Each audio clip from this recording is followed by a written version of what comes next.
গল্প বলি এসো। লেখক শৈলেশ দে। গ্রন্থ আমি সুভাষ বলছি। আজ শুরু করছি দ্বিতীয় পর্বের পাঠ। প্রথম পর্ব যেখানে শেষ করেছিলাম, দ্বিতীয় পর্ব ঠিক সেইখান থেকেই শুরু করছি। তাই যারা আমার আগের পর্বটি শোনোনি তারা প্লিজ শুনে নিও। লিংক পেয়ে যাবে ডেসক্রিপশন বক্সে, অথবা প্লেলিস্ট থেকেও শুনে নিতে পারো। না হলে বুঝতে একটু অসুবিধা হতে পারে। তাহলে শুরু করি। হঠাৎ একটি বিশেষ মানুষের কথা মনে পড়ে গেল বিনয়বাবুর। পঞ্চাবাবু, জামশেদপুরের বিশিষ্ট ইঞ্জিনিয়ার পঞ্চাবাবু। মনে মনে তিনি সুভাষবাবুর অত্যন্ত ভক্ত, শ্রদ্ধাও করেন যথেষ্ট। কথাবার্তার মধ্য দিয়েই তার প্রমাণ পাওয়া গেছে বারবার। তার কাছে একবার গেলে হয় না? দেখাই যাক না। যে কথা সেই কাজ। সঙ্গে সঙ্গে জামশেদপুর ছুটে গিয়ে পঞ্চাবাবুর সঙ্গে যোগাযোগ করলেন বিনয়বাবু। টাকা চায়, একদিন অন্তর একদিন 500 করে টাকা। কেন, কি বৃত্তান্ত কিছুই বলতে পারবো না। সময় হলে নিজেই জানতে পারবেন। শুধু এটুকু মনে রাখবেন যে এর ওপর অনেক কিছু নির্ভর করছে। বলুন, রাজি? রাজি, রাজি, রাজি। সানন্দে হাতে হাত মেলালেন পঞ্চাবাবু। 500 টাকা এক্ষুনি নিয়ে যান। বাকি টাকার জন্যে আর এখানে আসতে হবে না, ওটা ঘরে বসেই পেয়ে যাবেন। পঞ্চাবাবু তার প্রতিশ্রুতি অক্ষরে অক্ষরে রেখেছিলেন মল্লিকা। নিষেধ না করা পর্যন্ত যথা নিয়মেই তিনি 500 টাকা করে পৌঁছে দিয়েছিলেন পূর্ব নির্দিষ্ট ঠিকানা অনুযায়ী। এ ব্যাপারে কোনো দিনও তার দিক থেকে একটুও ভুলচুক হয়নি। বর্তমানে তিনি রৌরকেল্লা স্টিল প্ল্যান্টের সঙ্গে যুক্ত। ভালো নাম শৈলেশচরণ দাশগুপ্ত হলেও পঞ্চাবাবু নামেই তিনি সর্বত্র পরিচিত। এদিকে নেপথ্য নায়কদের মধ্যে ততদিনে সারা পড়ে গেছে নতুন করে। আর ভাবনা নেই, অর্থের কিছুটা সুরাহা হয়ে গেছে। এবার এগিয়ে চলো। পাঞ্জাব ও উত্তর পশ্চিম সীমান্ত প্রদেশেও সেই একই রব। আর সময় নেই, এগিয়ে চলো, এগিয়ে চলো। হাঁক শোনা গেল ভগতরামের কণ্ঠে। হুঁশিয়ার ভাই সব, হুঁশিয়ার, তৈয়ার হো যাও, টাইম আ গয়া। লোকচক্ষুর আড়ালে নিজেকে সরিয়ে রাখলেও সুভাষ কিন্তু সেদিনও লৌহ কপাটের অন্তরালে অবস্থিত তার বিপ্লবী সতীর্থদের কথা ভুলে যাননি। বড়দিন উপলক্ষে এক গাদা কেক তিনি পাঠিয়ে দিলেন তাদের কথা স্মরণ করে। বিদায় বন্ধুগণ, বিদায়। আবার কবে দেখা হবে কে জানে। ভবিষ্যতে আর কোনোদিনও দেখা হবে কিনা তাই বা কে বলতে পারে। তবু তোমাদের কথা আমি ভুলবো না, কোনো দিনও না। অবশেষে এলো সেই 1941 সালের 17ই ফেব্রুয়ারি, স্বাধীনতা সংগ্রামের ইতিহাসের সেই অবিস্মরণীয় দিন। সুভাষ প্রস্তুত, প্রস্তুত কমরেড ভগৎরাম, প্রস্তুত উত্তর পশ্চিম সীমান্ত প্রদেশের ফরওয়ার্ড ব্লক নেতা পেশোয়ারের আকবর শাহ, প্রস্তুত কীর্তি কিষাণ পার্টির ভারপ্রাপ্ত কর্মীর দল, প্রস্তুত সত্য বক্সী, জ্যোতিষ গুহ, বিনয় সেনগুপ্ত প্রমুখ বিভির অন্যতম নেতৃবৃন্দ।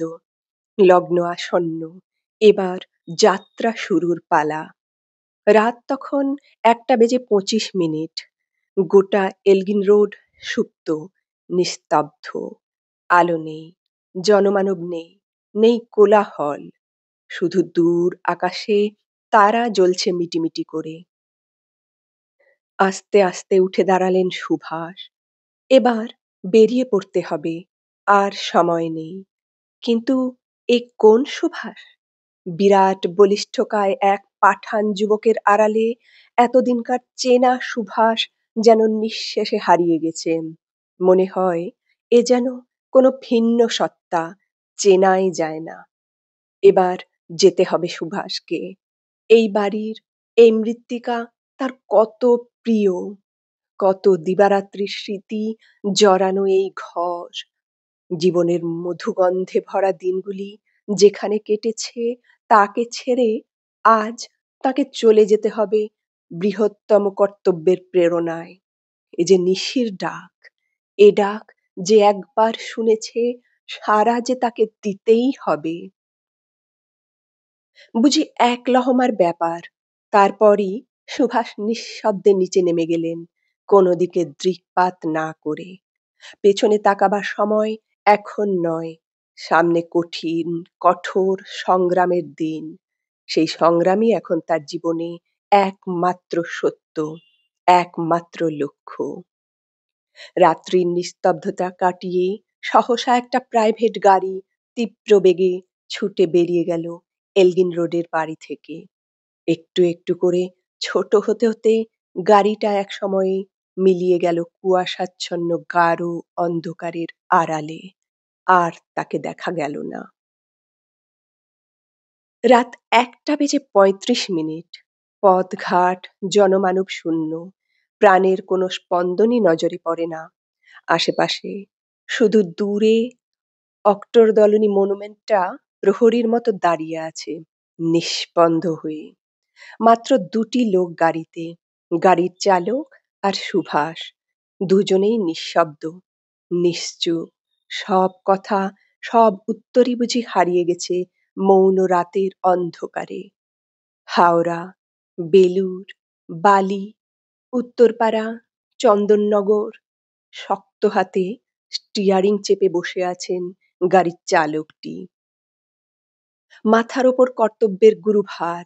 সুভাষ শুধু তার রাঙা কাকুই নন, ভারতের লক্ষ লক্ষ কোটি কোটি নির্যাতিত নিপীড়িত মানুষের আশা ও ভরসার একমাত্র প্রতীক। পুলিশের নজর এড়িয়ে যে করে হোক তাকে নির্দিষ্ট স্থানে পৌঁছে দিতে হবে। ভেতরে সুভাষ। আধবোজা চোখের কিনারে ঢেউ খেলে যায় ছবির পর ছবি, স্বপ্নের পর স্বপ্ন, ভবিষ্যৎ কর্মজীবনের এক উজ্জ্বল স্বপ্ন। Left right, left right, left. তালে তালে পা ফেলে এগিয়ে চলেছে ভারতের নিজস্ব সেনাবাহিনী। এগিয়ে চলেছে হাজার হাজার মুক্তিকামী তরুণ বৃন্দ। চলেছে নারী বাহিনী, কণ্ঠে তাদের শেকল ভাঙার গান। স্বাধীনতায় আমাদের জন্মগত অধিকার, আমরা স্বাধীনতা চাই। Broom, broom, broom. বিস্ফোরণের সঙ্গে সঙ্গে এক এক করে ভেঙে পড়ছে সাম্রাজ্যবাদী শক্তির শক্ত ঘাঁটিগুলি। ধসে পড়ছে তাদের দম্ভ ও স্পর্ধার প্রতীক ইউনিয়ন জ্যাক। তার পরিবর্তে লালকেল্লার শীর্ষে পতপত করে উঠছে স্বাধীন ভারতের তেরঙ্গা জাতীয় পতাকা। অজ্ঞাতেই বুঝি এক জ্যোতির্ময় পুরুষের ছবি ভেসে ওঠে চোখের সমস্ত দৃষ্টি জুড়ে। বিবেকানন্দ, বীরেশ্বর বিবেকানন্দ। শক্তি দাও স্বামীজি, শক্তি দাও। এই গুরুদায়িত্ব হাসি মুখে বইবার শক্তি দাও, আশীর্বাদ করো। চুঁচুড়া, ব্যান্ডেল, শক্তিগড়, বর্ধমান, আসানসোল, বরাকর ব্রিজ। সহসা কি দেখে সজাগ হয়ে উঠলেন গাড়ির চালকটি। সঙ্গে সঙ্গে স্পিডোমিটারের কাঁটাটা কেঁপে উঠল থরথর করে। শুধু স্পিড আর স্পিড। পূব আকাশ ফর্সা হয়ে আসছে, অন্ধকার ফিকে হয়ে আসছে একটু একটু করে। আর দেরি নয়, ভোর হবার আগেই নির্দিষ্ট স্থানে পৌঁছতে হবে।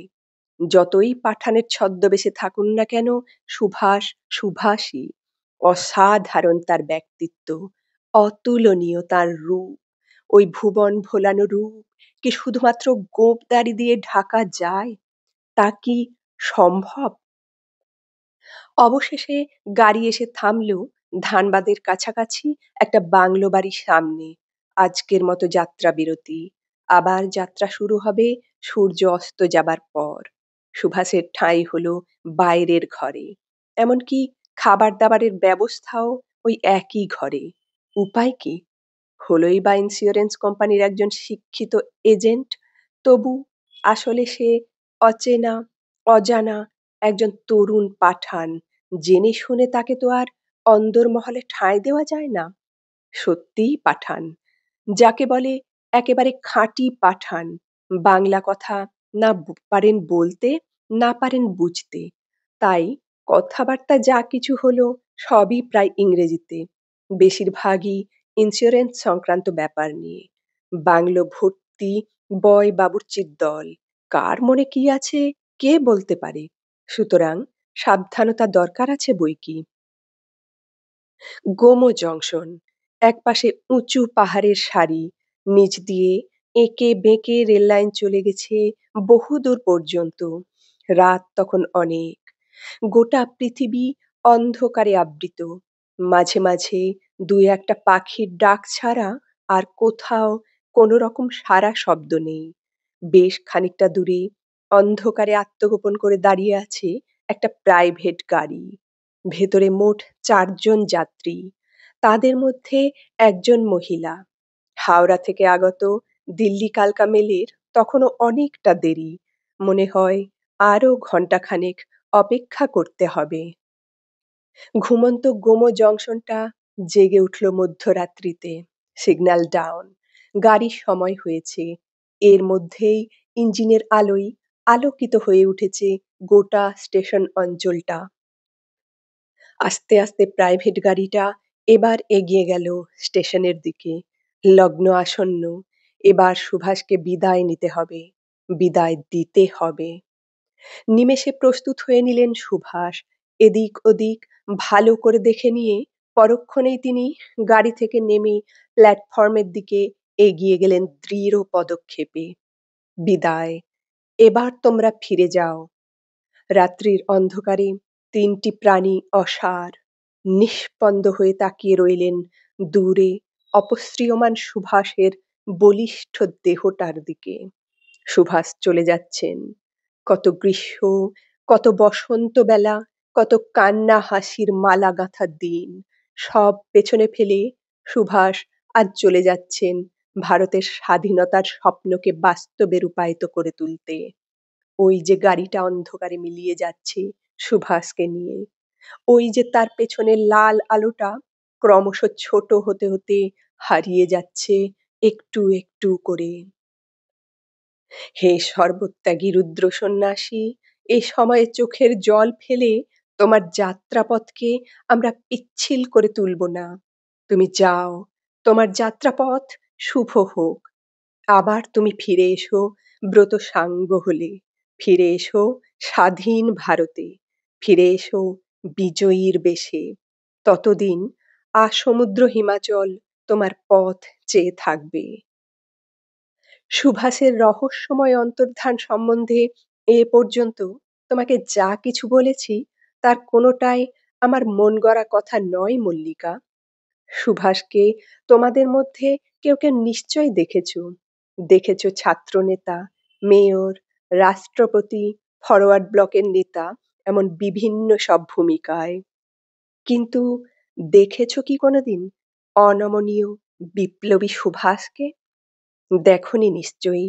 শুধু তুমি কেন, অন্তরঙ্গ সহচর বলে যারা চিহ্নিত তাদের মধ্যেই বা কজন তার বৈপ্লবিক কর্মধারাকে স্বচক্ষে দেখার মতো সুযোগ পেয়েছেন বলো? দেখেছিলেন মহারাজ ত্রৈলোক্য চক্রবর্তী, রবি সেন, ভূপেন্দ্র কুমার দত্ত, অরুণ গুহ, পূর্ণ দাস, অনিল রায় ও লীলা রায় প্রমুখ তখনকার দিনের বিভিন্ন দলের প্রথম শ্রেণীর বিপ্লবী নায়কবৃন্দ। বিশেষ করে হেমচন্দ্র ঘোষ, সত্যরঞ্জন বক্সী, মেজর সত্যগুপ্ত, মনীন্দ্র কিশোর রায় প্রমুখ বিভির কর্মকর্তাগণ। এই বিভি সেদিন তার সেই অন্তর্ধানের ব্যাপারে জড়িত ছিল ওতপ্রোতভাবে। মূল্যেও তার জন্য দিতে হয়েছিল যথেষ্ট, দিতে হয়েছিল অফুরন্ত প্রাণ সম্পদে ভরপুর কয়েকটি অমূল্য জীবন। সুভাষের রহস্যময় অন্তর্ধান সম্বন্ধে আজ তোমাকে যা কিছু বলছি তার সবটাই গড়ে উঠেছে সেদিন যারা এ ব্যাপারে সংশ্লিষ্ট ছিলেন তাদের দেওয়া সেই ঐতিহাসিক রিপোর্টকে ভিত্তি করে, কোনো কাল্পনিক কাহিনীকে আশ্রয় করে নয়। যাক, পূর্ব প্রসঙ্গে ফিরে যায়। গোমো জংশন, ভারাক্রান্ত মনে ৩ জন ফিরে এলেন সুভাষকে বিদায় দিয়ে। ফিরে এলেন শূন্য ঘরে, শূন্য মনে। তাঁদের কর্তব্য শেষ। ভগবানের অশেষ করুণা যে এ ব্যাপারে তাঁদের কোনো বড় রকম প্রতিবন্ধকতার সম্মুখীন হতে হয়নি। কে এই ৩ জন? কে সেদিন মোটরে এত দূর পথ পাড়ি দিয়েছিলেন সুভাষকে নিয়ে? কি তার পরিচয়? শিশির বোস, সুভাষের ভাইপো ডাক্তার শিশির বোস। তিনিই ছিলেন সেদিন সুভাষের সারথি। এই সম্বন্ধে শিশিরবাবু পরবর্তীকালে যে বক্তব্য রেখেছিলেন এখানে তা হুবহু তুলে দিচ্ছি। অনশন অবলম্বনের পর নেতাজিকে মুক্তি দেওয়া হয়। মুক্তি লাভের পর তার যাত্রার আয়োজন চলতে থাকে। ১৯৪১ সালের ১৬ই জানুয়ারি রাত্রি ১টা ২৫ আমরা একখানি মোটর যোগে সত্য সত্যই যাত্রা শুরু করিতে সমর্থ হই। আমি ও নেতাজি মাত্র এই দুইজনেই ওই গাড়ির আরোহী।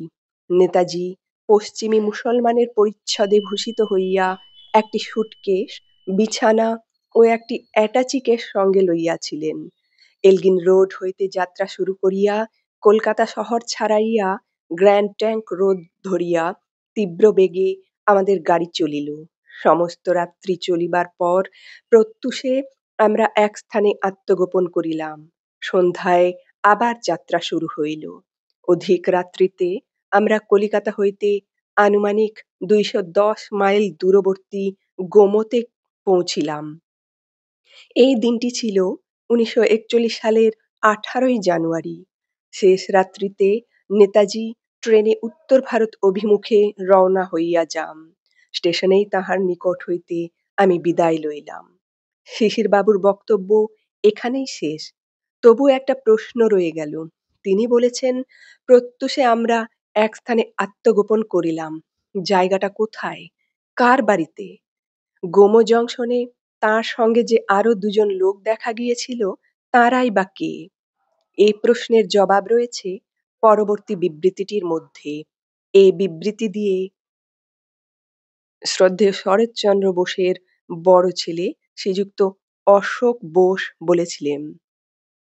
তিনি বলেছিলেন, ১৯৪১ সালের ১৮ই জানুয়ারি সকাল ৫টায় আমি ও আমার স্ত্রী যখন প্রাতরাশের জন্য তৈরি হচ্ছিলাম, তখন আমার ভাই ডাক্তার শিশির বোস আমার পিতার একখানা গাড়ি নিয়ে আমাদের বাংলোতে এসে ঢুকলেন এবং আমাদের জানালেন যে তিনি কলকাতা থেকে ছদ্মবেশী নেতাজিকে সঙ্গে করে নিয়ে এসেছেন।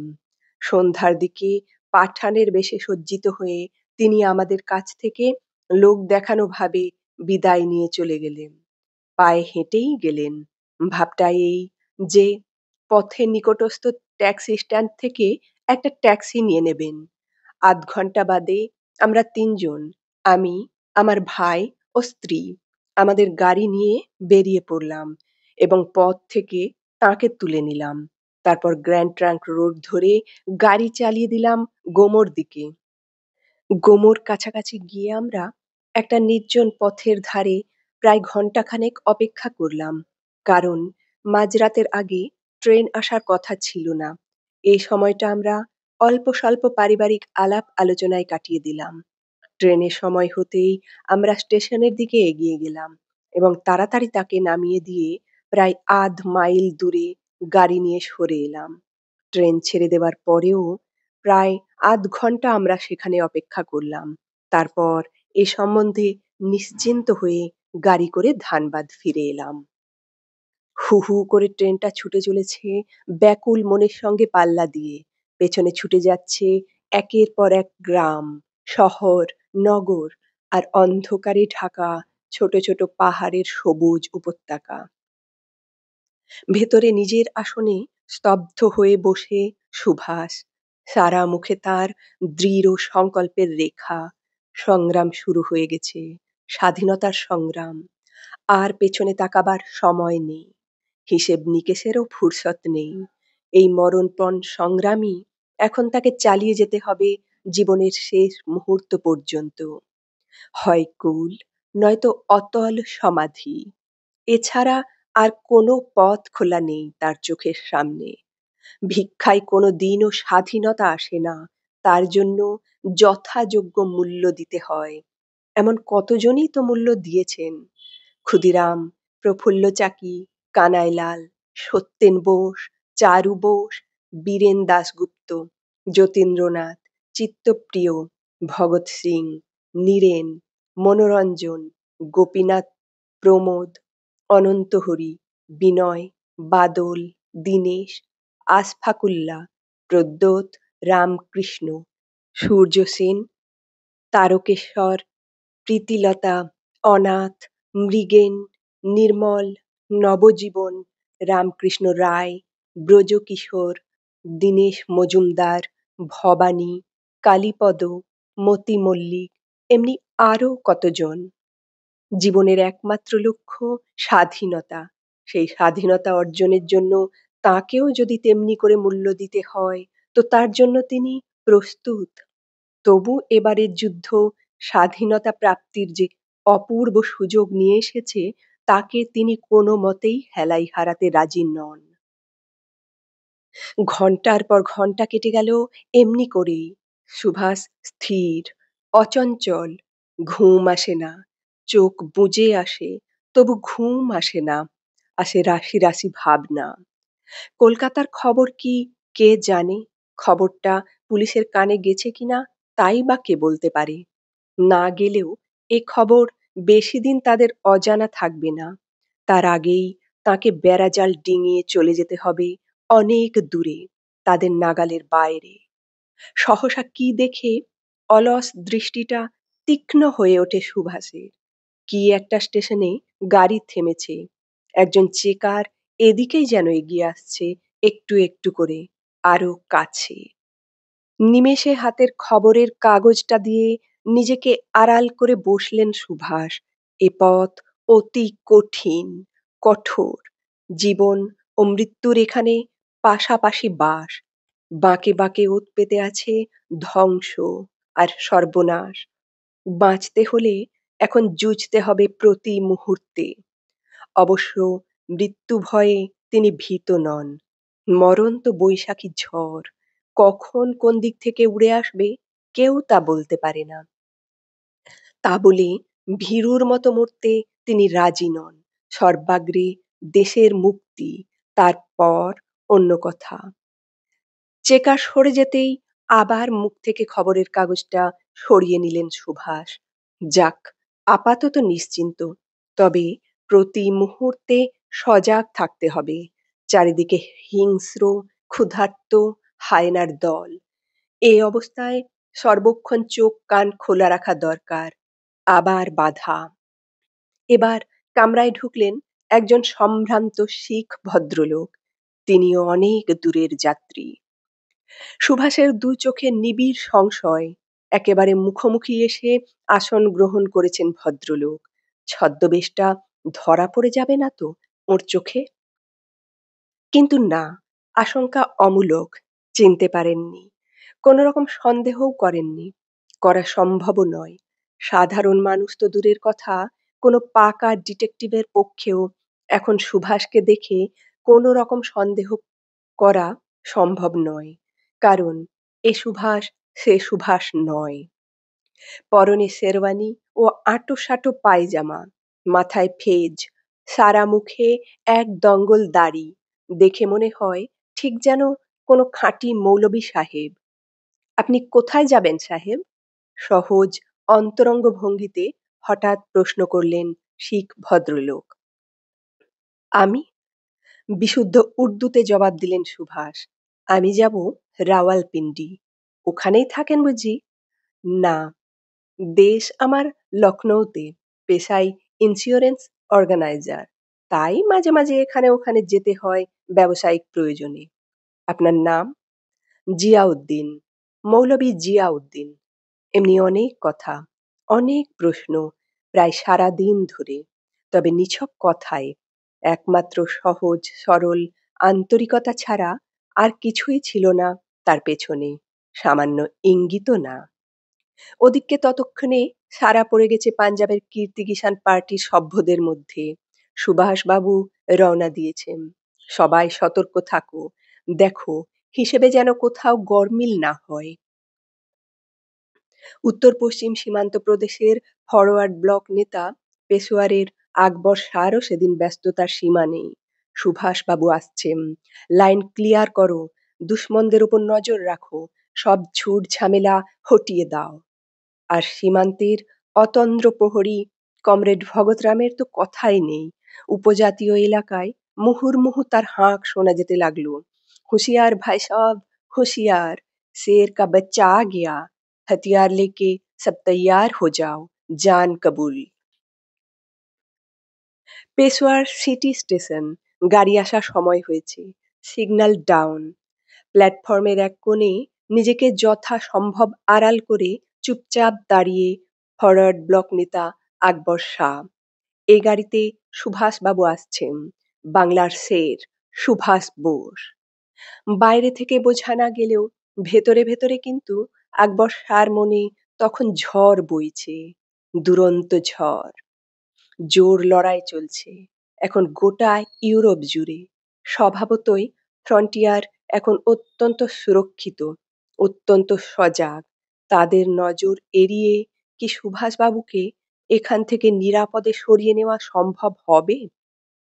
খোদা মেহেরবান, কি আছে তার মনে কে জানে। দেখতে দেখতেই কোলাহলে মুখর হয়ে উঠল গোটা স্টেশন অঞ্চলটা। গাড়ি ইন করেছে, শুরু হয়েছে যাত্রীদের ওঠানামার পালা। টুক করে সামনের একটা কামরায় উঠে পড়লেন আকবর শাহ। সুভাষবাবু এখানে নামবেন না, পূর্ব সিদ্ধান্ত অনুযায়ী তাঁকে নামানো হবে পরবর্তী স্টেশন পেশোয়ার ক্যান্টনমেন্টে। তিনি কোথায়, কোন শ্রেণীতে, কত নম্বর কামরায় রয়েছেন খুঁজে দেখবার কোনো প্রয়োজন নেই। ইতিমধ্যেই তার কাছে সেসব রিপোর্ট এসে গেছে। সুতরাং অহেতুক ব্যস্ততার কোনো কারণ নেই। দেখতে দেখতেই এসে গেল পেশোয়ার ক্যান্টনমেন্ট। দীর্ঘ পথ পরিক্রমার পরে এবার যাত্রা বিরতি। সর্বাগ্রে নেমে গেলেন আকবর শাহ। তারপর তিনি সোজা গেটের দিকে হাঁটতে শুরু করে দিলেন দিব্যি ভালো মানুষটির মতো। কি দরকার অকারণ ব্যস্ততা দেখিয়ে সন্দেহের সৃষ্টি করে?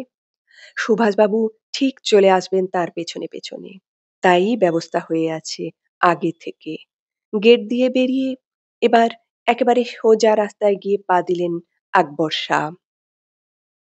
এখানে ওখানে বিক্ষিপ্তভাবে ছড়িয়ে আছে কয়েকটি তরুণ পাঠান। আকবর শাহকে দেখেই সহসা কিসের একটা ইঙ্গিত খেলে গেল তাদের চোখের তারায়। হুঁশিয়ার, বাঙ্গাল কাছের সুভাষবাবু আজ আমাদের সম্মানিত অতিথি। তার ভালো মন্দ কিছু হলে সে লজ্জা শুধু তোমার আমার নয়, গোটা পাঠান মুলুকের। সুতরাং হুঁশিয়ার, হাতিয়ার তৈয়ার রাখো। হিসেবে ভুল হলো না। পেছনে পেছনে পাঠান বেশি সুভাষ দিব্যি বেরিয়ে এলেন পাঠানের মতোই বুক টান করে। তারপর সামনের একটা টাঙ্গায় সোজা চেপে বসলেন কোনো দিকে দৃকপাত না করে। বুঝি এক লহমার ব্যাপার। পরক্ষণেই টাঙ্গা গাড়িটা সুভাষকে নিয়ে কোথায় অদৃশ্য হয়ে গেল ঝড়ের গতিতে। কোনো কিছু প্রশ্নেরও প্রয়োজন হলো না। কোথায় যেতে হবে টাঙ্গাওয়ালা তা ভালো করেই জানে। পেছনে পেছনে অন্য একটা টাঙ্গা নিয়ে তাকে অনুসরণ করে চললেন আকবর শাহ। সারা মনে তার কুলপ্লাবী আনন্দ, একটা বিপুল পরিতৃপ্তি। খোদা সত্যিই মেহেরবান, এবারের মতো বিপদ কেটে গেছে। খোদার মর্জিতে এখন বাকি কাজগুলো যদি এমনি করে হাসিল করা যায় তো ভাবনার আর কোনো কারণ নেই। টাঙ্গা থামলো তাজমহল হোটেলের সামনে গিয়ে। এবার নামতে হবে। আপাতত এখানেই সুভাষের থাকার ব্যবস্থা করা হয়েছে। টাঙ্গা থেকে নেমে অত্যন্ত পরিচিত ভঙ্গিতে সুভাষ ঢুকে গেলেন হোটেলের অভ্যন্তরে। কোথায়, কোন কামরা, কোনো কিছু জিজ্ঞেস করারও প্রয়োজন হলো না। সব কিছুই তার কণ্ঠস্থ। আকবর শাহ কিন্তু নামলেন না। টাঙ্গা নিয়েই সোজা তিনি চলে গেলেন বিশেষ একটি আস্তানার উদ্দেশ্যে। সুভাষবাবু নির্বিঘ্নে পৌঁছে গেছেন, খবরটা তাদের জানিয়ে দেওয়া দরকার। বোধহয় ঘণ্টাখানেকও হয়নি, সহসা বাইরে কার মৃদু সতর্ক করাঘাত শোনা গেল। ঠক ঠক, ঠক ঠক।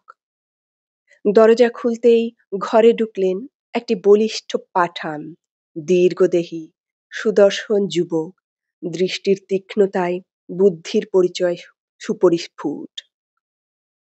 সুভাষের চোখে মুখে সব প্রশ্ন জিজ্ঞাসা। কে এ যুবকটি? কি ওর পরিচয়? আমার নাম আব্দুল মজিদ খাঁ। হাসলেন যুবকটি। আমার বড় ভাই আব্দুল কাউম খাঁকে হয়তো আপনি চিনে থাকবেন। তিনি এখানকার মুসলিম লীগ নেতা। মুসলিম লীগ?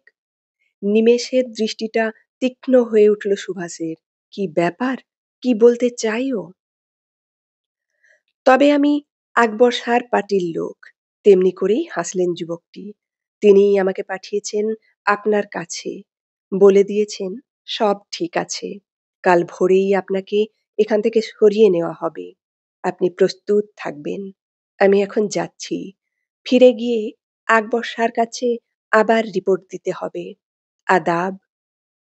কথা মতো পরদিন ভোরেই হোটেল থেকে সুভাষকে সরিয়ে নেওয়া হলো একটা গোপন আস্তানায়। কিন্তু তাকে কাবুল পর্যন্ত পৌঁছে দেবার সমস্ত দায়িত্ব যিনি স্বেচ্ছায় মাথায় তুলে নিয়েছেন, সেই দুরন্ত দুঃসাহসী কর্মী কমরেড ভগতরাম কোথায়? তার সঙ্গে যে একবার দেখা হওয়া প্রয়োজন। দেখা হলো ২১শে জানুয়ারি বিকেল ৪টেয়। সে কি আনন্দ ভগতরামের! ইয়া ইয়া, এই তো শের কা বাচ্চা আ গিয়া, সব তৈয়ার। এখন শুধু হুকুমের অপেক্ষা মাত্র। জান কবুল। তবু দেরি হলো বেশ কয়েকদিন। তার কারণও ছিল। ইতিমধ্যে কীর্তি কিষাণ পার্টির তরফ থেকে তাদের পূর্বেকার প্রোগ্রামের কিছু অদল বদল করা হয়েছে। ঠিক হয়েছে আগেকার পথের পরিবর্তে সুভাষকে যেতে হবে অন্য একটি নতুন পথ দিয়ে। এ পথ যেমন দুর্গম তেমনি বিপদসংকুল, তবু কোনো উপায় নেই। খাজুরি ময়দান হয়ে আফ্রিদি এলাকার ভেতর দিয়ে সিনওয়ারি অতিক্রম করে যেতে পারলে দূরত্ব অনেকটা কম পড়বে। সুতরাং সব দিক বিবেচনা করে এটুকু ঝুঁকি তাকে নিতেই হবে। আজ এখানেই শেষ করছি। আমি সুভাষ বলছি ঐতিহাসিক গ্রন্থের ২য় পর্ব। আর একটি পর্ব নিয়ে হাজির হব খুব শীঘ্রই। কেমন লাগছে শুনতে আমাকে কমেন্টে অবশ্যই জানাও।